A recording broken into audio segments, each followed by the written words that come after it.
هنجيب في الأول كوبايتين من أي نوع رز متوفر عندنا مقاسهم بيساووا 400 جرام. هنغسلهم بالمية كويس، بعد كده هنصفيهم من المية اللي هنغسلهم بيها، وبعدين هنضيف عليهم كوباية من الحليب، يكون حليب سخن بيغلي. مقاس الكوباية بتاعة الحليب 250 ملي، اللي هو المقاس اللي بنستخدمه في كل المكونات بتاعة أي وصفة عندنا. بعد ما هنضيف الحليب اللي هو 250 ملي حليب سخن بيغلي، هنقلب بقى الرز كده مع الحليب لغاية لما كله يبقى متغطي، وبعدين هنغطيه وهنسيبه على الأقل لمدة ساعة. لو عايزين تسيبوه من بالليل لغاية الصبح، لو كان الجو حر ممكن تسيبوه في التلاجة. بعد كده بعد مرور الوقت أنا سبته هنا لمدة ساعة منقوع في الحليب لغاية لما الحليب بقى بارد، يعني برد واتشرب الرز معظم الحليب. هضيف عليه 3 بيضات بحرارة الغرفة، معلقة كبيرة من الخل، فانيليا سواء فانيليا بودرة أو فانيليا سايلة، وعليهم رشة ملح، ونص كوباية من السكر أو 100 جرام، ولو بتحبوها مسكرة أكتر ممكن 3/4 كوباية لغاية كوباية سكر، بس هي نص كوباية كان السكر بتاعها معتدل. لو بتحبوه سكرها أكتر ممكن 3/4 كوباية.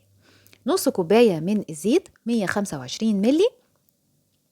هنضرب بقى المكونات مع بعض كويس جدا في الخلاط او بالهاند بلندر. انا استخدمت هنا الهاند بلندر، بس اهم حاجة ان احنا نتأكد ان حبات الرز كلها اختلطت كويس ومفيش ولا حباية رز واحدة. لازم نخلطه كويس جدا، وما تقلقوش هو بيتخلط بسهولة، بس المهم ان احنا نتأكد ان حبات الرز كلها اختفت. كده خلاص الخليط بقى جاهز ومفيش فيه ولا حبة رز واحدة. هناخد بقى الخليط ده هنضيف عليه معلقتين كبار من جوز الهند المبشور، واللي ما بيحبش جوز الهند ممكن الاستغناء عن الخطوة دي. معلقة كبيرة من البيكنج باودر أو 16 جرام.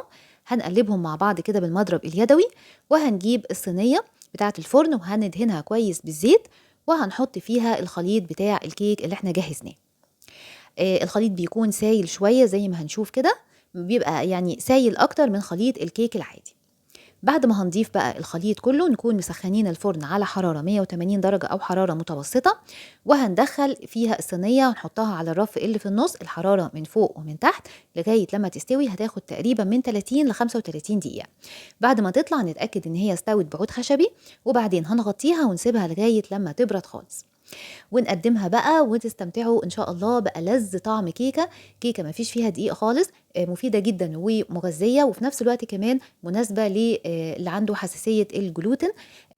كيكه هشه واسفنجيه ولذيذه وسهله وسريعه، يعني فيها كل المميزات. ان شاء الله تجربوها وتعجبكم. يا ريت ما تنسوش تعملوا لايك على الفيديو، ويا ريت كمان ما تنسوش تقولوا لي رايكم في التعليقات، واقول لكم بقى مع السلامه، واشوفكم ان شاء الله المره الجايه.